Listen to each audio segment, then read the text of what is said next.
They are the most mysterious of beings.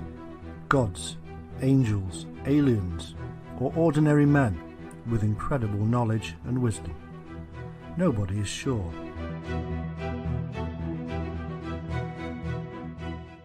The culture of Mesopotamia is rich and complex. Historians have been slowly unravelling their secrets.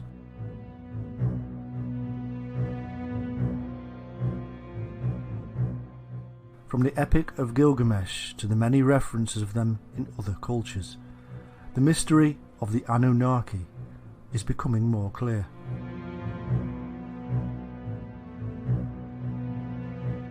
To Western eyes, their ways are strange. Over hundreds of years they have been called gods and angels, and now in our modern age many see them as aliens visiting Earth and bringing great knowledge.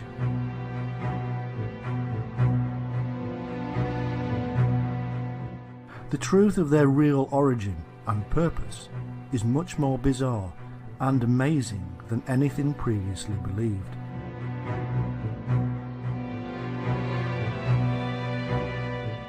Prepare to witness the demystification of a sacred and ancient past. Prepare to see the Anunnaki as they really were, and in so doing we will discover the truth about so many other things. From the Garden of Eden to the Great Flood, from the God of the Bible to the secrets of Enoch, all shall be revealed.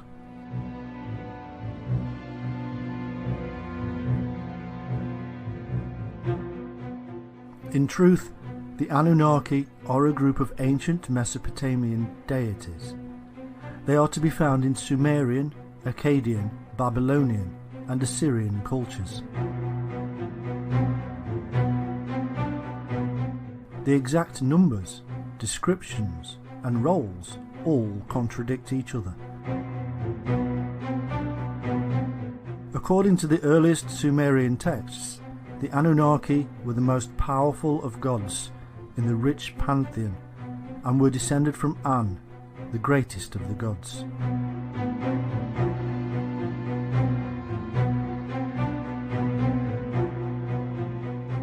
Later, they became the 7 judges who sit upon the throne in the underworld. They remained this way for some time, even in the Epic of Gilgamesh. According to old Babylonian texts, they were gods of the underworld, not of heaven. The name simply means offspring of Anu or An, the sky god, and Ki. The most prominent and probably well known of the Anunnaki was Enlil, who cleaved heaven and earth in two.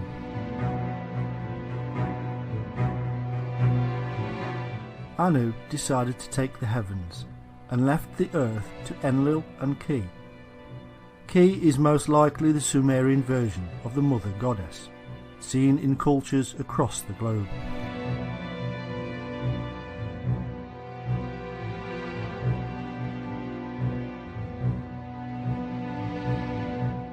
The physical evidence of worship of the Anunnaki is scarce. Most of what we know comes to us from texts.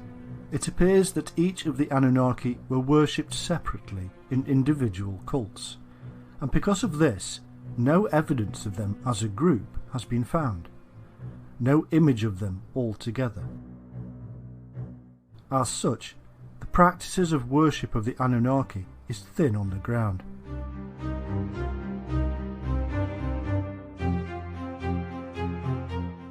The first mention of them is to be found in the reign of Gudea of the 3rd dynasty of Ur. It is a term used to denote the most important deities of the Sumerian pantheon, the descendants of An.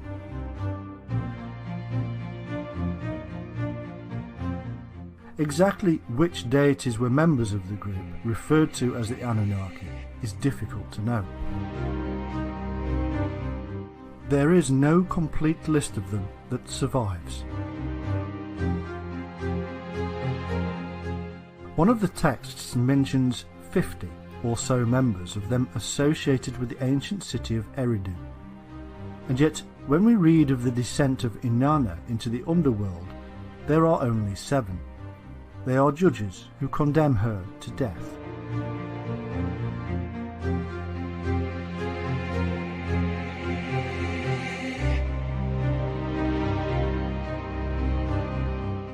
There is a group of deities known as the Igigi, and they are sometimes confused with the Anunnaki. However, in the poem of Ira, both groups are different. In one flood myth, the Igigi are 6th generation gods who perform labours for the Anunnaki. However, after 40 days they revolt against their masters, and so Enki, one of the Anunnaki, replaces them with humans.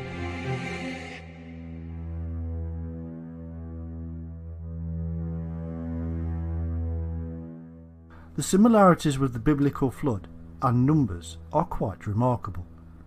It is obvious that Mesopotamian myths heavily influenced or were the origin of much of the biblical Old Testament.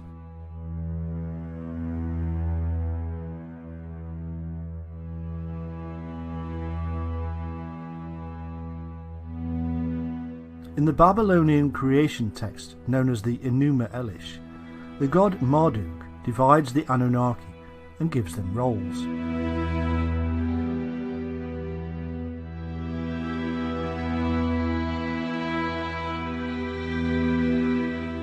"300 in heaven and 300 on earth." As a thank you, the Anunnaki built Esagila as an abode for Marduk, Enlil and Ea. When they had finished, they built themselves shrines.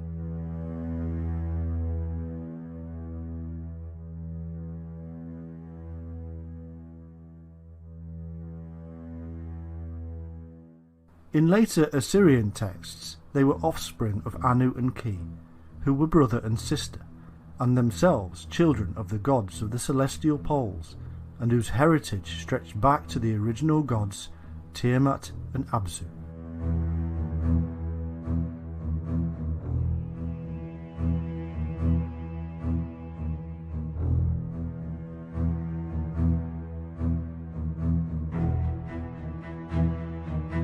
Here we begin to see clues to the use of these deities as names for the bodies in the sky, the stars that shine above.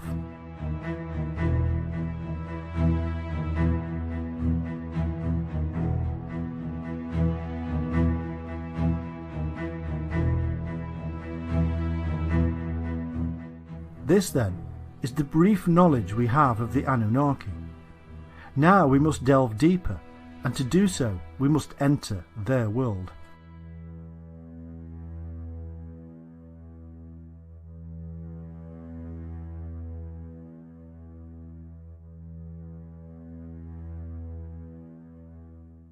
Appearing out of nowhere, and at least as early as the 5th millennium BC, the earliest known civilization, the Sumerians of Sumer in Mesopotamia, was initially a non-Semitic culture.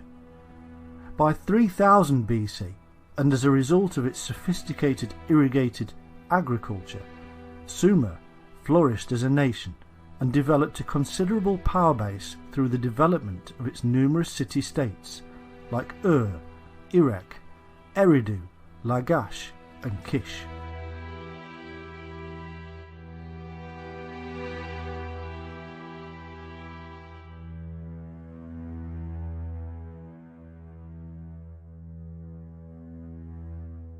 It is said that the Sumerians invented cuneiform writing and were way ahead of their time, having advanced knowledge in music, poetry, art, mathematics, astronomy and science.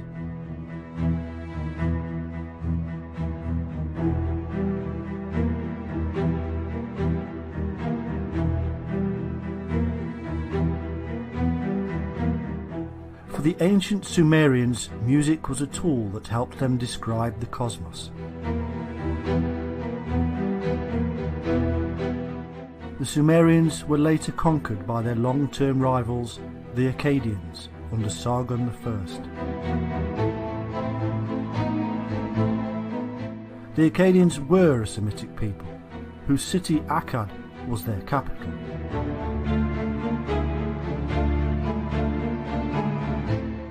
After 2000 BC, Sumeria Akkad declined as a nation and was later absorbed by the expanding empires of Babylonia and Assyria.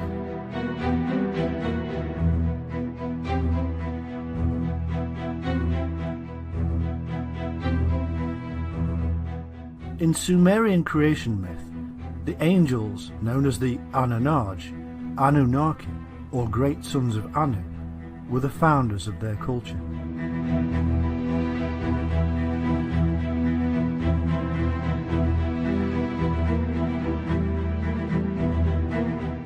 The names Angel, Anunnaki and Anakim have much in common. They are indicative of the ancient ancestors who brought the secrets to the rest of the world.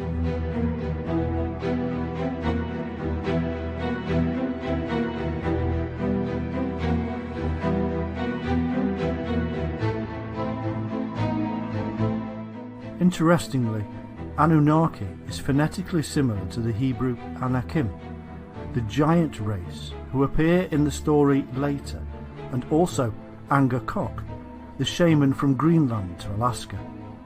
They were known as the Shining Ones.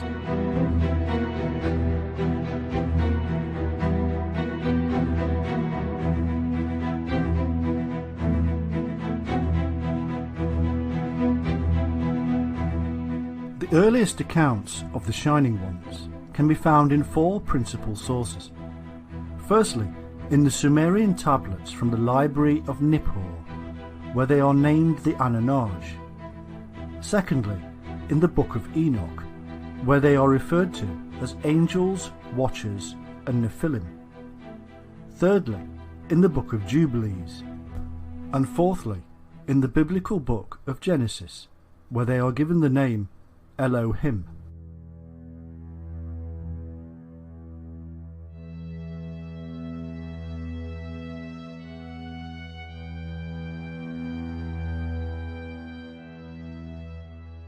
The Sumerian El is usually translated as God, but the feminine Elohim is the plural of El.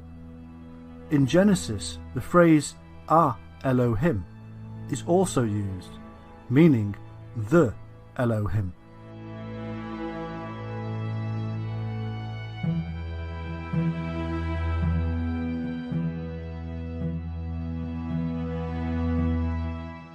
El means brightness and shining.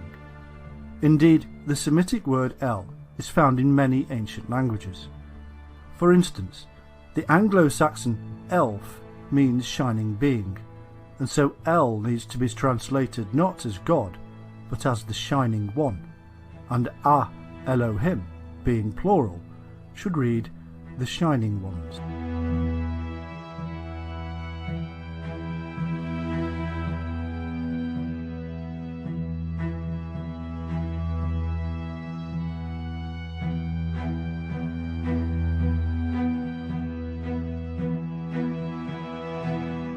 We find that this is the most commonly used term in the Old Testament for God, and indeed all other gods, as the scribes even recognized other gods at that time.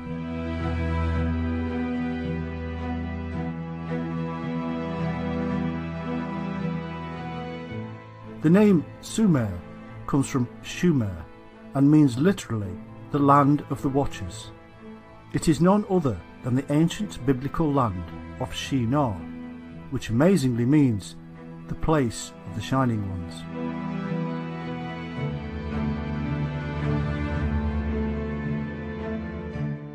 The Shining Ones are in the Bible and have been there ever since they wrote themselves in.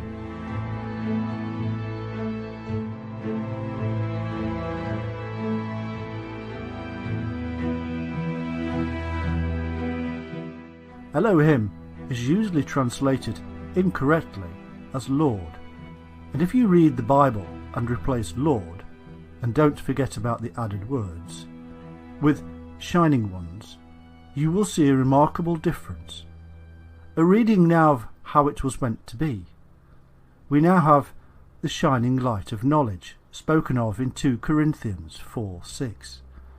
The Lord God of the Bible is the light who gives birth to the divine spark of Christ.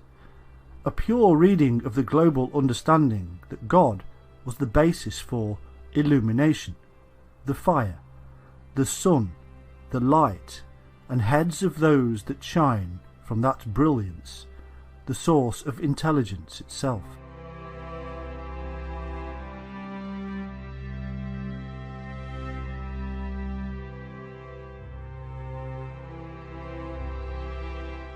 Anu, or An, was the chief sky sun god, and means shining.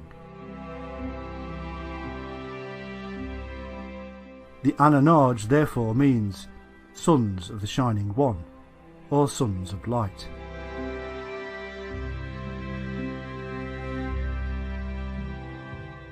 In Ireland, the term for shining was Ain.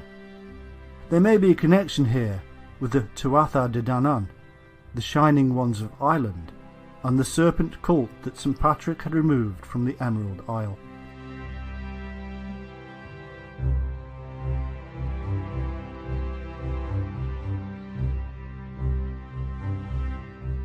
Also, there is an unusual, semi-nomadic, bear-worshipping tribe in Japan, known as the Ainu.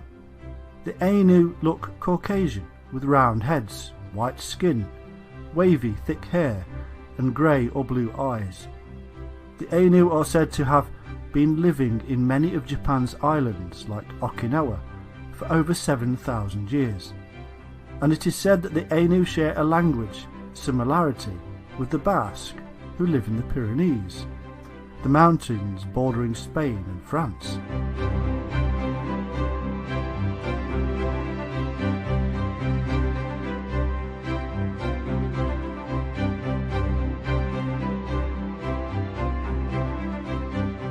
Also interesting is the fact that in these Ainu regions a number of stone circles have been found with a slender, upright stone in the centre, similar to those found in the British Isles and elsewhere.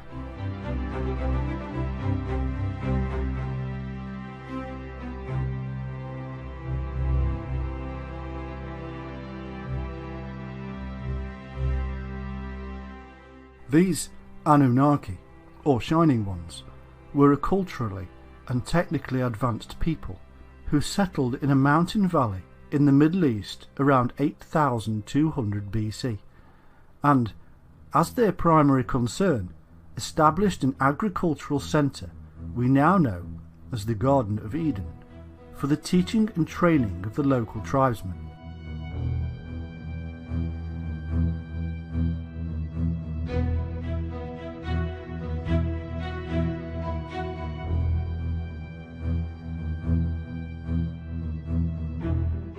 They were described as the shining countenanced lords of cultivation, elevated to gods.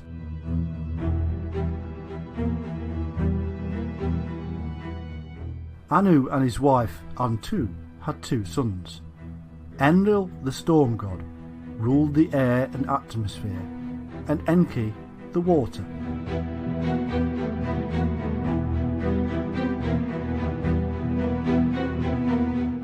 Enki is also the wise teacher known as Ea, or Oannes, who led the fish beings that came from the sea, or indeed from across the sea.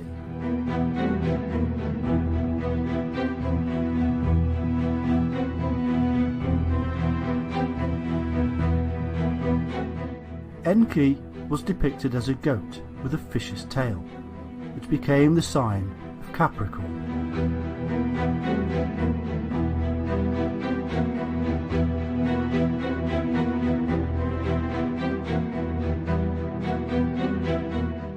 Enki, or Ea's consort, was Ninki, or Damkina, and their children were Marduk and Nanch.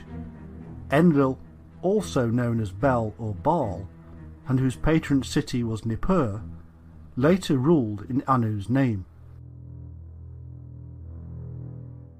Ninlil, or Ninkarshag, ruled the earth. The early Sumerians described themselves as constantly nourished by the milk of Ninkashag, the great mother moon goddess. The Syrians knew her as Atargatis, the mermaid.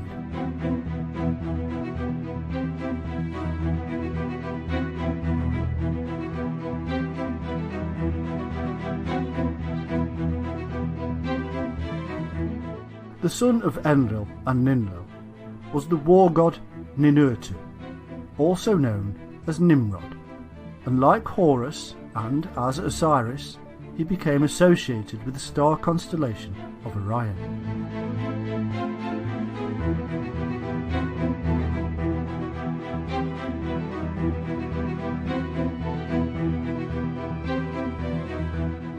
We also have Nanna, who was the moon goddess, and Utu, a sun god, also known as Ogmash and Shamash. It was Shamash who later given the 29 laws to King Hammurabi.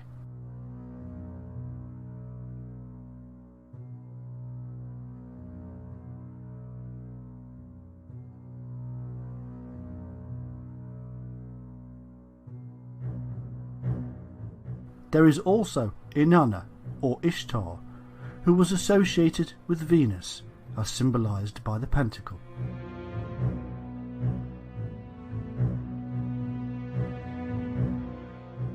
The texts that we have on the Sumerian deities vary. In fact, they evolve over time, losing some of their historicity as the story develops, making it more and more difficult to see the origins.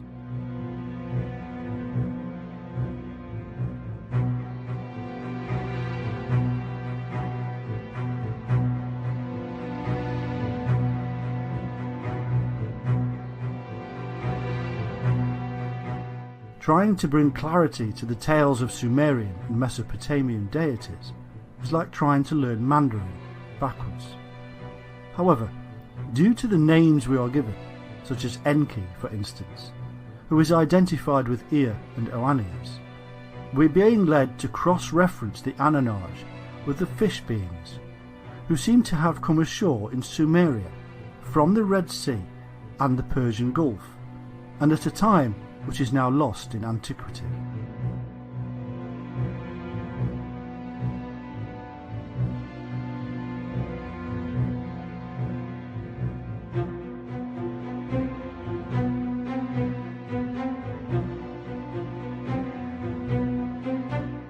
Indeed, we find that both are the same people, and that the fish beings are also the Anunnaki Shining Ones, the gods of Sumeria, and the Elohim of the Bible.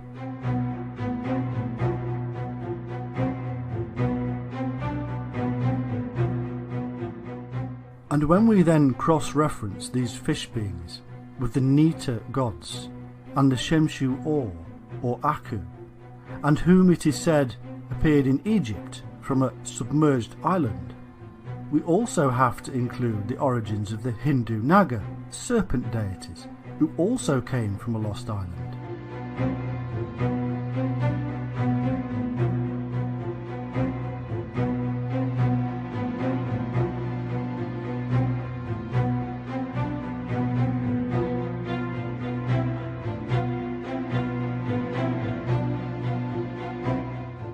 It can easily be concluded that the Shining Ones of Sumeria, Egypt and India were really incoming people from a lost or destroyed land.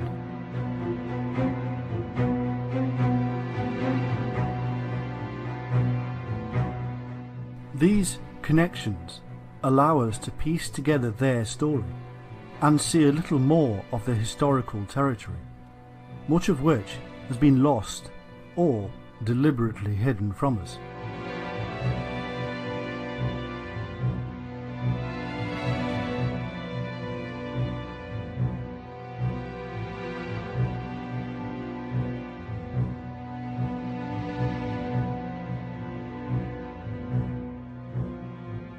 We can see then that these Shining Ones, who later became worshipped as the Sumerian pantheon of gods and goddesses, seem to have been a dynastic ruling family or clan, Anu, the chief authority, became the universal Father God, as a pictograph from his founded city of Uruk, dated to 3000 BC, depicts.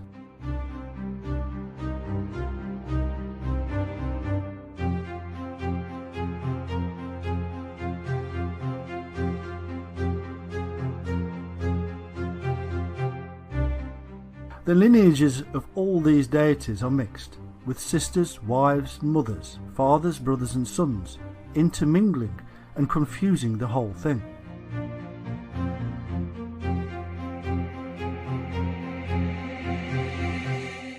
Considering the many thousands of years between the composition of these texts and the actual existence of these peculiar peoples or beliefs, this is no surprise. What is clear is that certain deities do continually stand out from the crowd, namely Anu, Enlil, Enki, Ninkershag, Inanna and Utu Shamash.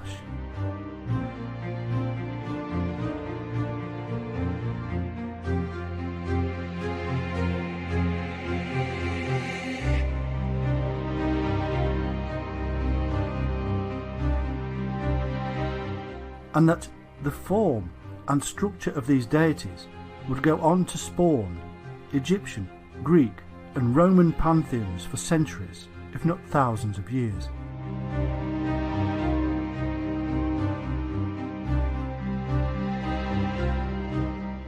No wonder then that the Watchers, the military arm of these Shining Ones, should in later myths be doing battle with the gods of Greece, Egypt and Rome, not to mention the rest of the world.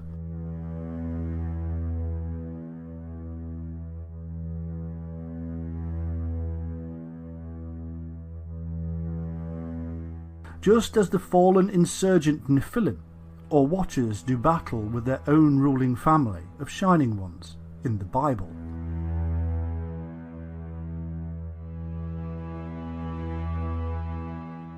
One interesting detail we should perhaps mention is that, like Osiris of ancient Egypt, Enlil was depicted as a bull, and like Set, his brother, Enki of the Abzu or Abyss, was depicted as a serpent.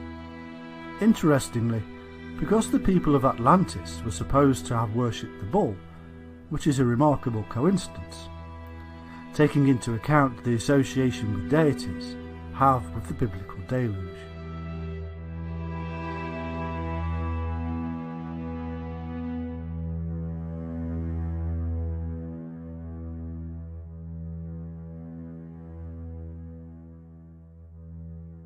It is said that Enlil, who took over as the leader of the Shining Ones, lived for thousands of years.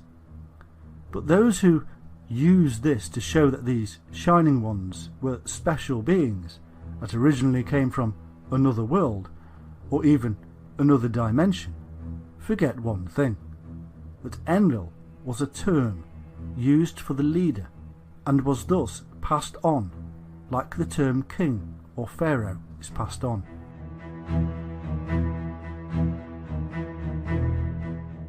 It was also the title of the sun, which of course would seem to be eternal.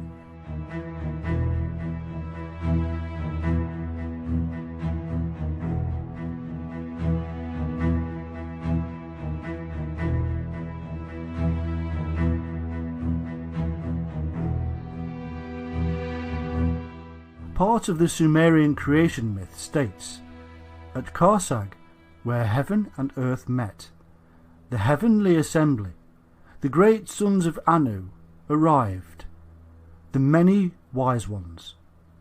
The Anunnaki seem to have arrived from another land across the sea. They brought with them special knowledge, unknown to the previous inhabitants.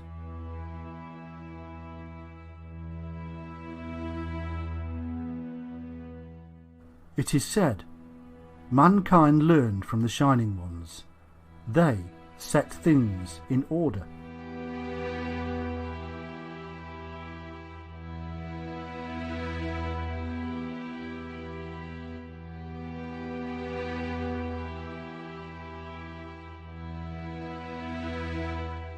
we could ask why they felt they had to set things in order. Perhaps this order has something to do with the chaotic aftermath of a global calamity that had destroyed their homeland, according to the accounts. A flood, for instance, that appears in myths across the world.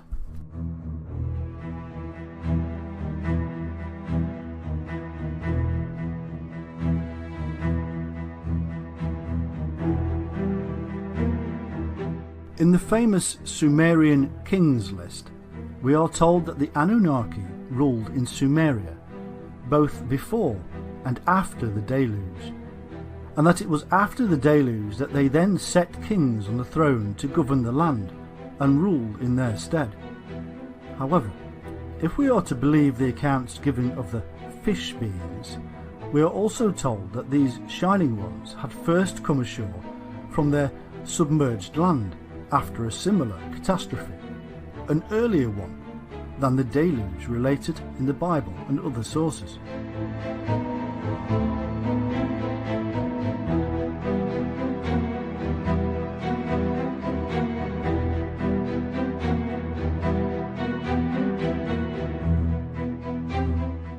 Could these great global flood disasters in fact be bringing together tales of a much earlier flood, and so scientists are searching for the wrong period? It's possible that the Shining Ones knew when these catastrophic events were going to happen and had predicted the deluge, hence Noah being warned to prepare for the event.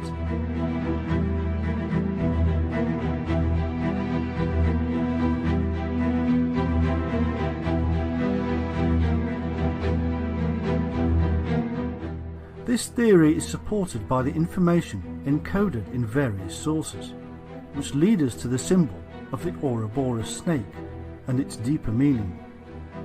It is as if, again, these people had profound knowledge of cycles, and in particular the 25,800-year precessional cycle, which was believed to have begun with the tilting of the Earth from its upright position.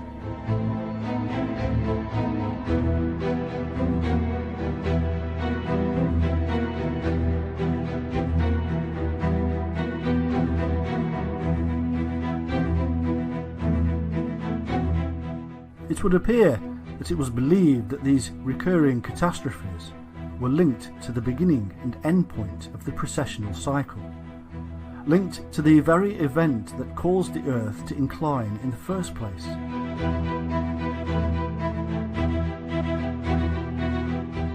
This does not necessarily prove that the Earth's axis was once upright. However, it does mean that it was believed the axis was vertical, and thus revealing an amazing knowledge of the heavens and Earth's place in it.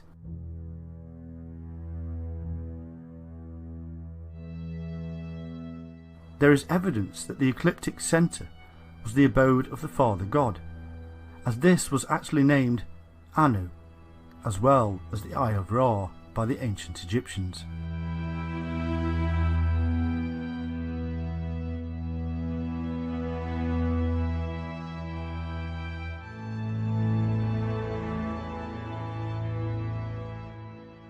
Also, the ancient astronomers of these Shining Ones must have believed that the precessional cycle was linked with the Earth's own life cycle, or reincarnation cycle, and so the Earth, being upright, would bring a more harmonious and balanced existence. No more global catastrophes, and no birth, death, rebirth cycle. In other words, the Earth, like the spiritual man who seeks to come off and out of the reincarnational cycle, and all cycles for that matter, would have been seen to be in the perfect position and the perfect spiritual condition.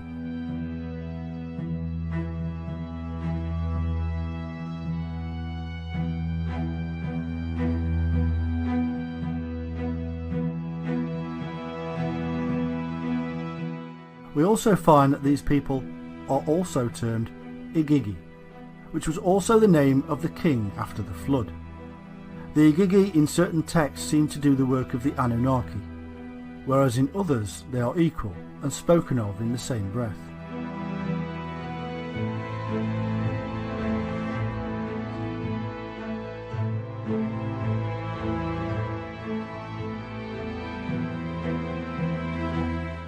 In the Epic of Anzu, the Igigi are superior in the sense that the Anunnaki are of the Abzu, or the deep.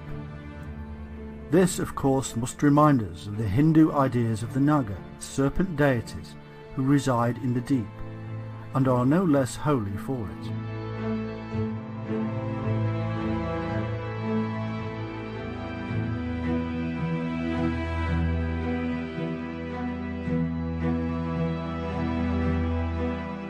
In the Sumerian account, Ninlil, or Ninkarsag, Lady of Karsag, the wife of the leader Enlil, asked the Council of Seven to create her an Eden.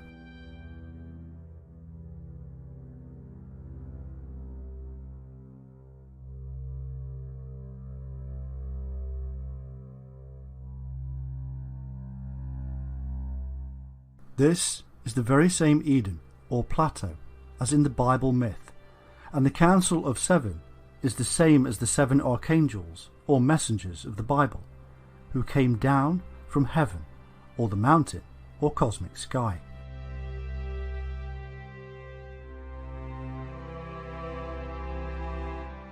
Sumerians referred to Eden as the abode of the righteous ones.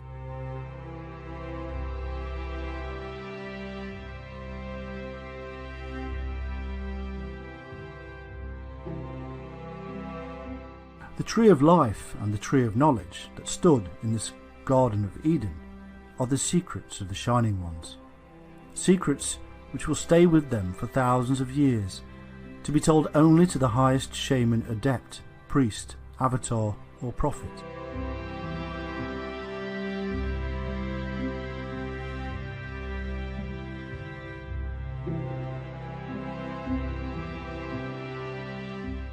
In their dreamlike trances, the shamans saw and experienced the tree which took them to heaven, and which later became the tree of life in the Hebrew Kabbalah system.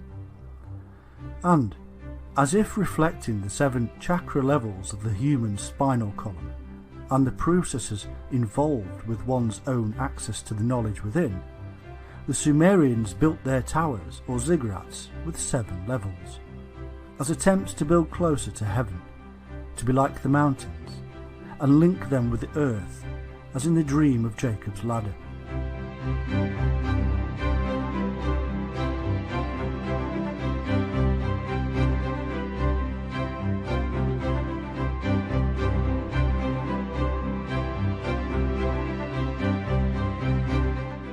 It is said that these shining deities also lived at the top of the ziggurat or pyramid, the great house.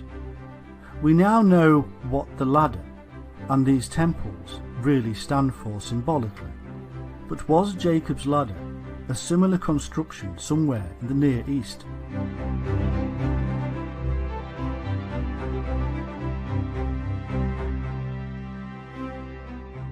Jacob was in fact the father of the 12 tribes, and as such the father of the zodiac.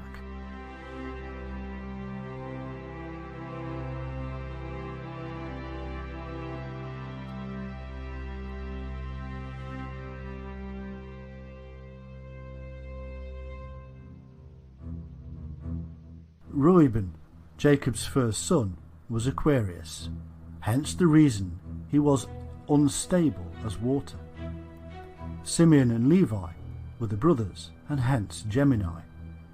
Judah is the lion, and Zebulun is Libra, the ship. Gad is Pisces, in that it is a reversal of the fish serpent god Dag, associated with Dagon, Oannes, Ea and Henki. Dan was of the tribe of serpents, an adder in the path, who falleth backward into the winter solstice, which means is Capricorn. This is the same as the later Daniel, again the shining serpent Capricorn who traverses the heavens.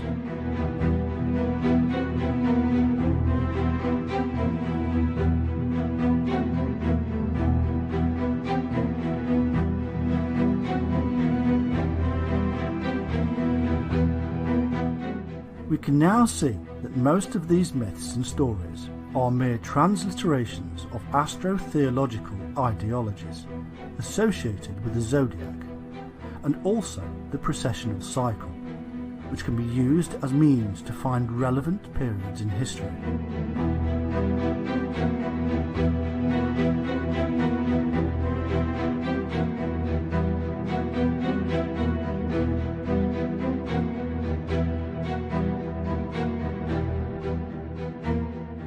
The precessional cycle is intimately tied in with our own life cycle, and so we find that many of these epithets given to individuals in history who may or may not have existed are really part of a code.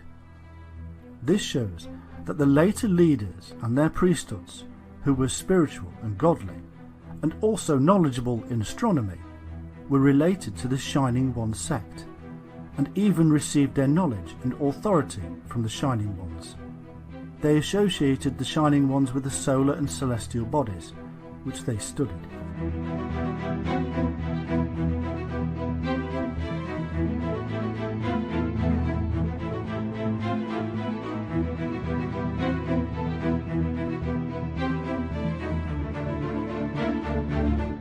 The 7 Shining Ones, or 7 sages of different cultures, later became the gods, in men, incarnated as man, only then to be reunited with the Father God after death. This is basically the Christian myth. It is the celestial bodies being written down in human form, a pantheon of 7 and corresponding with the 7 planets in the heavens.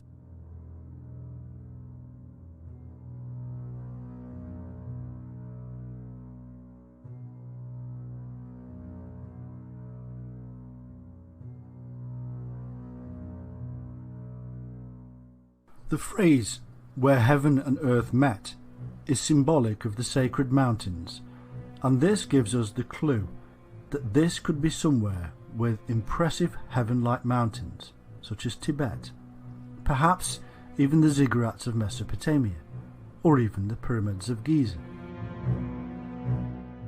Seeing as these temple constructions are based on the shamanic world mountain,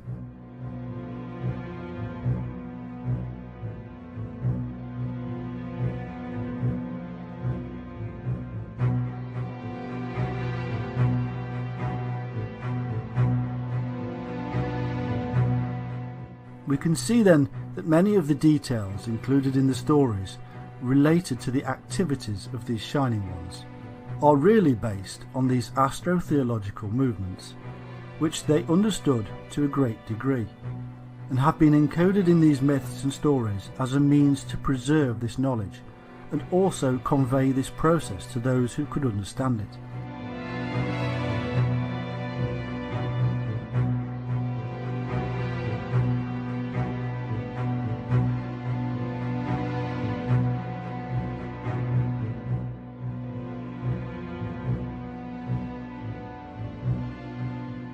They added encoded information, which also makes these stories somewhat confusing. The story of the Anunnaki is therefore not one just in the remit of Mesopotamia. It is in fact a universal system, observed in the sky, and this is why similarities can be found across the world in ancient cultures.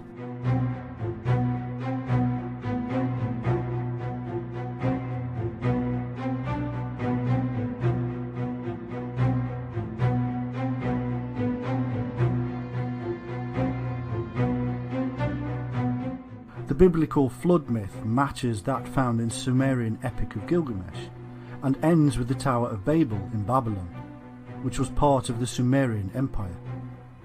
This shows that the secret knowledge associated with the Shining Ones ended up, and at that time, in Babylon, and then moved on from there.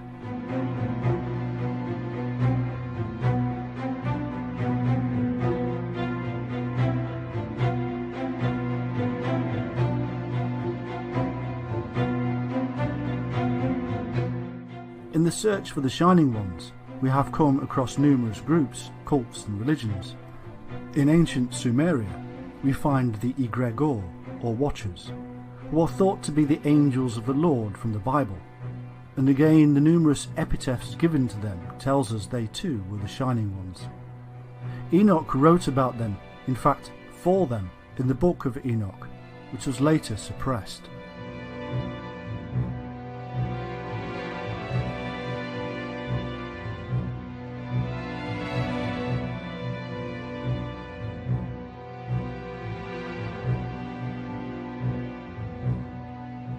In the Bible and the book of Enoch, these shining ones are called angels, archangels, or cherubim.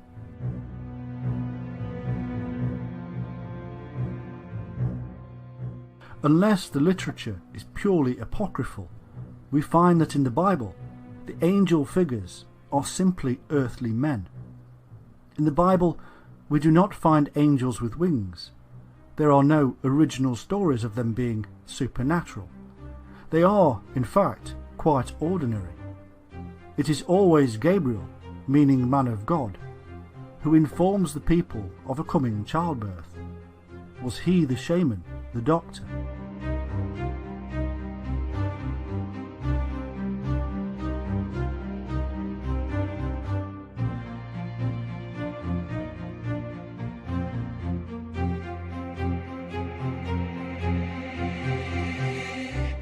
Michael is the warrior and protector, accompanied by angels wielding swords. Each and every one of them has their own specific duty, an earthly duty. People with titles, angelic titles, as messengers and ambassadors of God, just like the early shaman.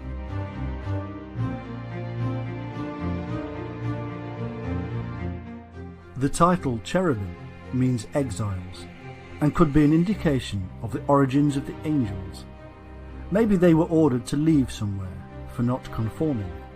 Perhaps Eden, where they had previously been the watchers or guardians of the garden.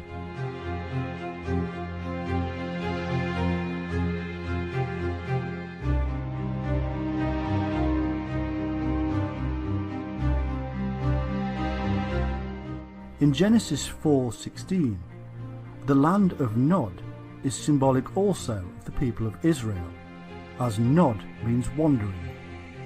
It is not much of an extrapolation to assume that the priesthood were also wanderers.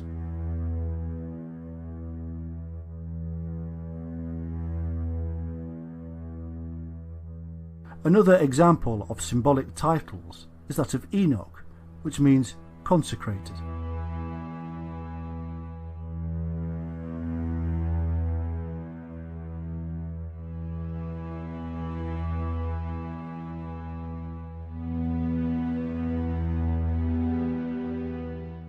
When Cain and his wife bore Enoch and built a city called Enoch, we have the people of Cain being consecrated before God. Enoch, the consecrated one, would later write up the history of these fallen wanderers who spread across the globe as the great shining ones, teaching, measuring and building the world's most mysterious ancient monuments.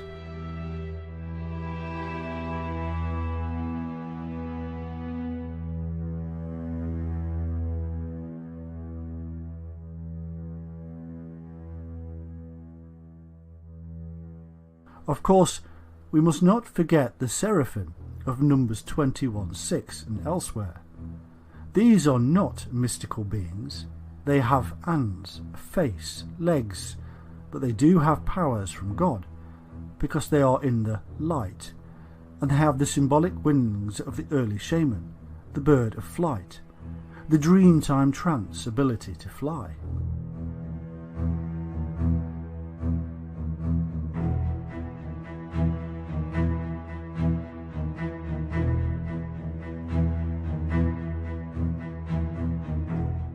Their name means shining ones or fiery serpents.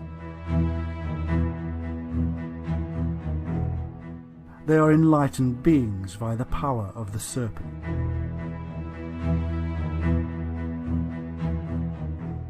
Mystical Jewish literature tells us that the angels can fly, tell the future, shapeshift, speak Hebrew, and are emanations of the divine shining light.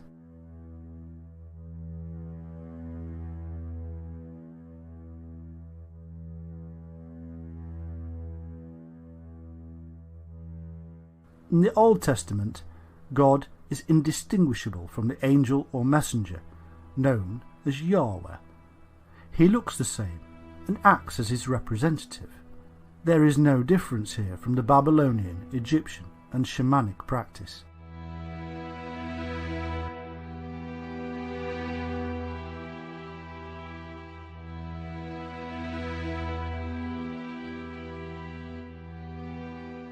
In the New Testament, the angels actually take part in the judgment at the end times.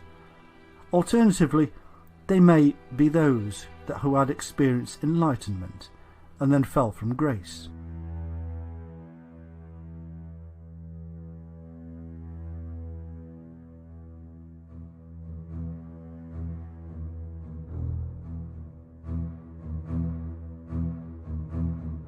We are told that the Nephilim, or Watchers, began to mix with the indigenous people. These were the angels who seem to have been the military arm of these Shining Ones, and who were initially employed to guard the Garden of Eden.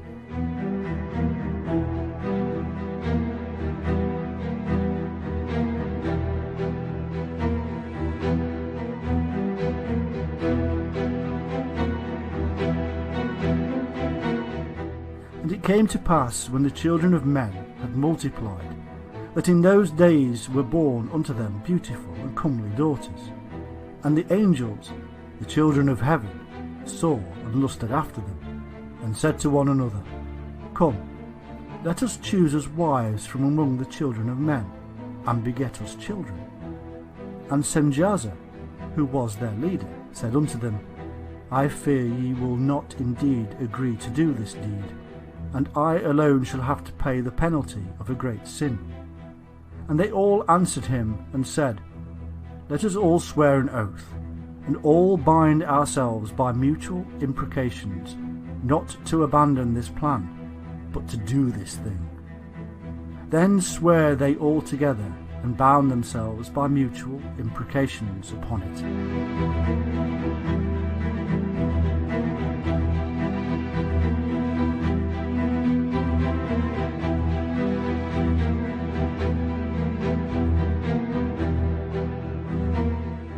From this union, a hybrid race was produced, a race of giants, so we are told.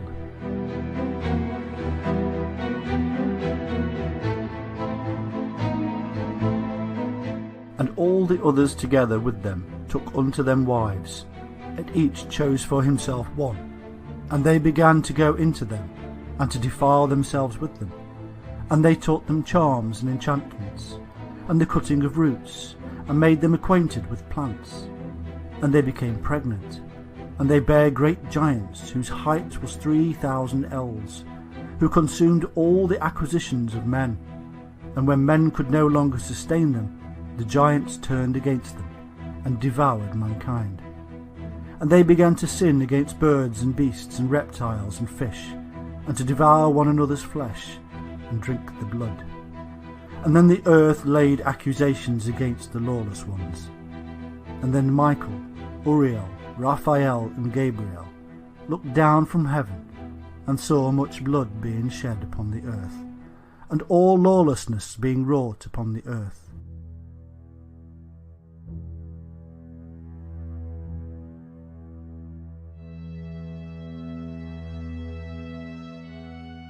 These insurgents also passed on knowledge, and taught them combat and how to make weapons.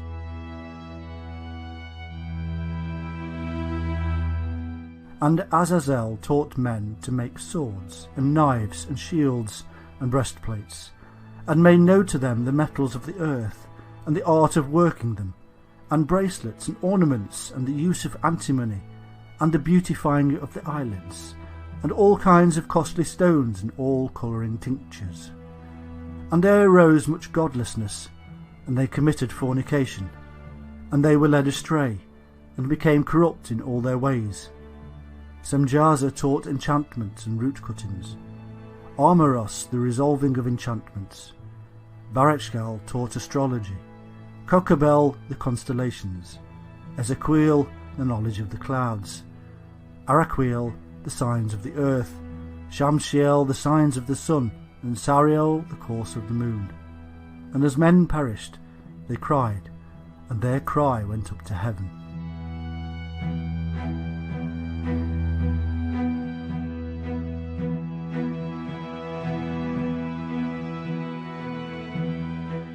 And all this was seen as a violation against a set of laws laid down by the Shining Ones, who were possessive of their knowledge.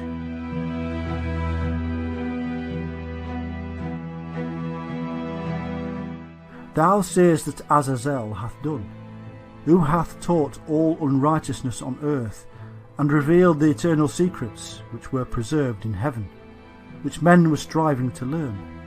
And Semjaza, to whom thou hast given authority to bear rule over his associates. And they have gone to the daughters of men upon the earth, and have slept with the women, and have defiled themselves, and revealed to them all kinds of sins. And the women have borne giants, and the whole earth has thereby been filled with blood and unrighteousness.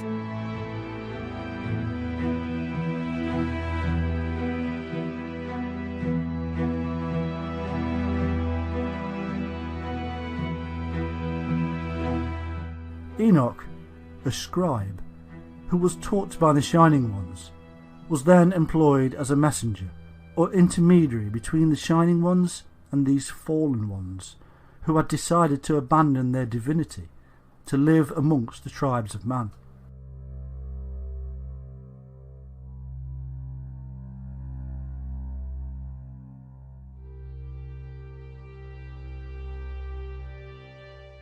Enoch was then sent to tell the insurgents that a severe sentence had been passed on them, and that they were soon to be punished. In brief, the punishment sent is the flood.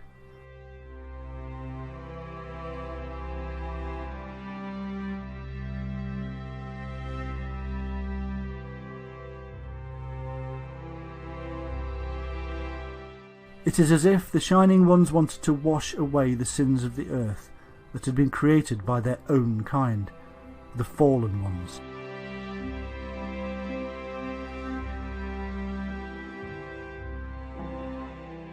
In the Bible, we are told that God, or rather the gods known as Elohim, spoke to Noah, telling him that the seasons of summer and winter would be more extreme from the time of the flood onward.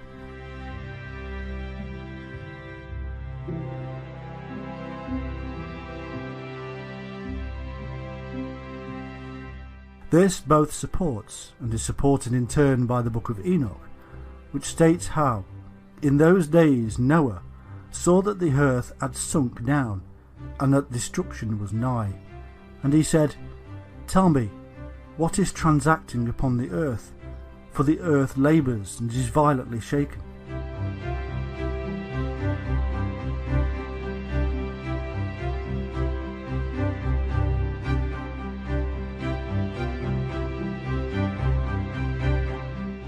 In the King James Version of the Bible we find this: Behold, the Lord maketh the earth empty, and maketh it waste, and turneth it upside down, and scattereth abroad the inhabitants thereof. The earth shall reel to and fro like a drunkard.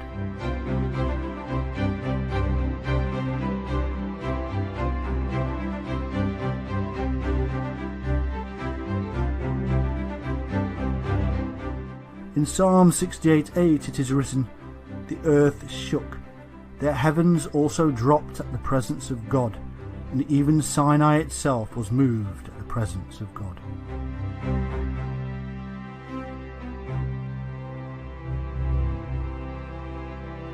The heavens dropping would mean that to the observers in the Sinai region, the earth beneath their feet was tipping relatively upward and northward.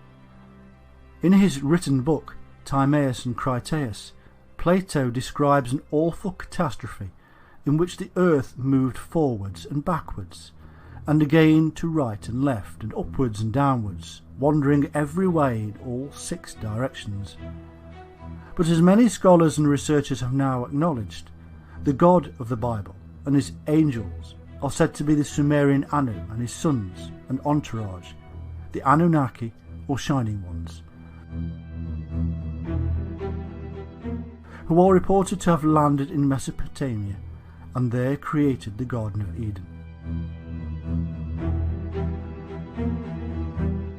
And so we must now draw a conclusion. When we first started out in this task of discovering the Anunnaki, we found a complex and mystifying series of tales that seemed to make little sense.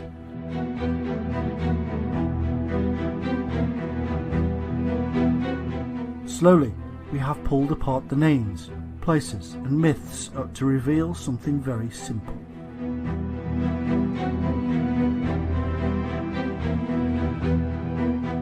Many thousands of years ago, something catastrophic occurred, and a highly knowledgeable and wise people fled.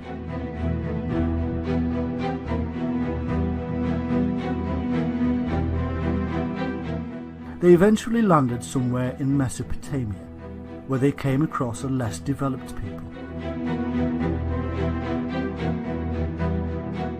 Civilization emerged as the new people taught their new people how to build, mathematics, astronomy, agriculture, and much more.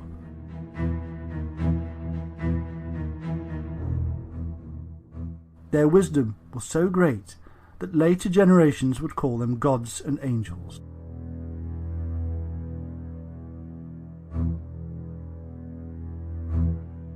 They had descended from the shining heavenly host, but divisions set in as the two cultures bred and made the bloodline less pure.